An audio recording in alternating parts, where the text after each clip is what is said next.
मनोरंजक कहानियां। एक बोरी गेहूं। प्रतापनगर एक बहुत ही संपन्न राज्य था। वहां के राजा बहुत ही प्रतापी थे और प्रजा का पूरा ख्याल रखते थे। राजा ने पूरे जीवन प्रजा की मन से सेवा की थी, लेकिन अब वह बूढ़े हो चले थे तो मन में बड़ी दुविधा थी कि उनके बाद राज्य को कौन चलाएगा। राजा साहब के 3 बेटे थे। अब तीनों ने एक ही गुरु और एक ही विद्यालय से शिक्षा ली थी, लेकिन राजा ये निर्णय नहीं कर पा रहे थे कि कौन राज्य के लिए सबसे अच्छा उत्तराधिकारी है। अब राजा ने तीनों बेटों की परीक्षा लेने की सोची। एक दिन राजा ने सुबह सुबह सभी पुत्रों को बुलाया और उन सबको एक एक बोरी गेहूं देते हुए कहा कि मैं और तुम्हारी माता तीर्थ यात्रा पर जा रहे हैं। हमें वापस आने में 1 वर्ष से भी ज्यादा लग सकता है।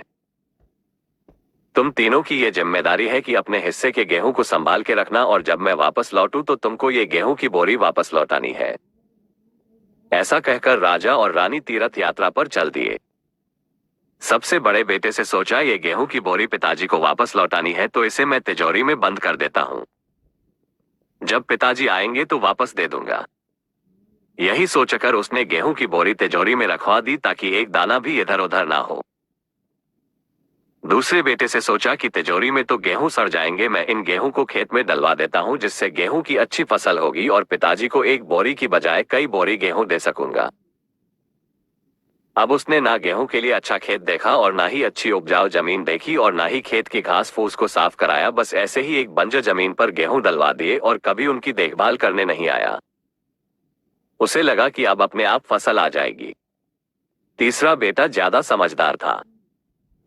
उसने अपने मित्र के साथ मिलकर एक अच्छा खेत देखा जो बहुत उपजाऊ था। फिर उसकी मिट्टी बदलवाई, वहां घास फूस की सफाई कराई और फिर विधि अनुसार गेहूं के दाने खेत में बो दिए। पूरी लगन और मेहनत से खेत की हिफाजत की। समय पर खाद पानी सब कुछ दिया।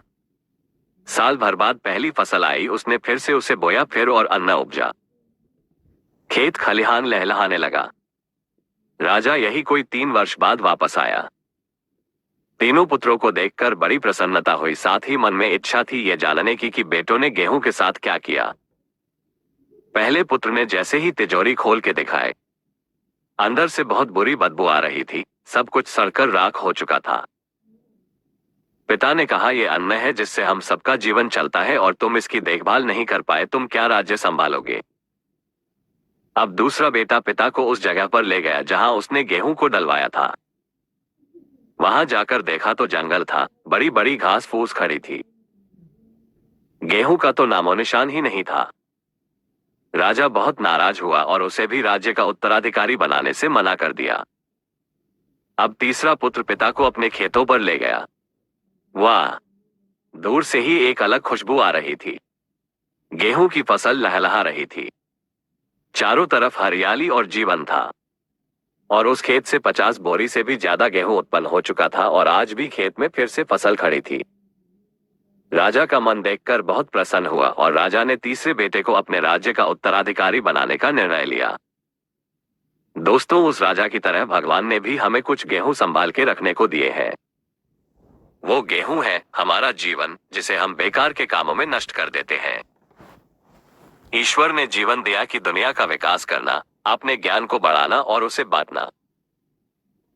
लेकिन हम अज्ञानी लोग इस जीवन को सड़ा देते हैं और अंत समय जब ईश्वर पूछता है कि जीवन में क्या किया, तो जवाब होता है शून्य, कुछ नहीं।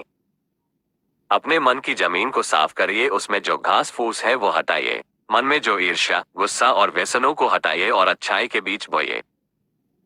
फिर ईश्वर आपसे बेहद खुश होंगे। अधिक कहानियों के लिए मेरे चैनल को सब्सक्राइब करें।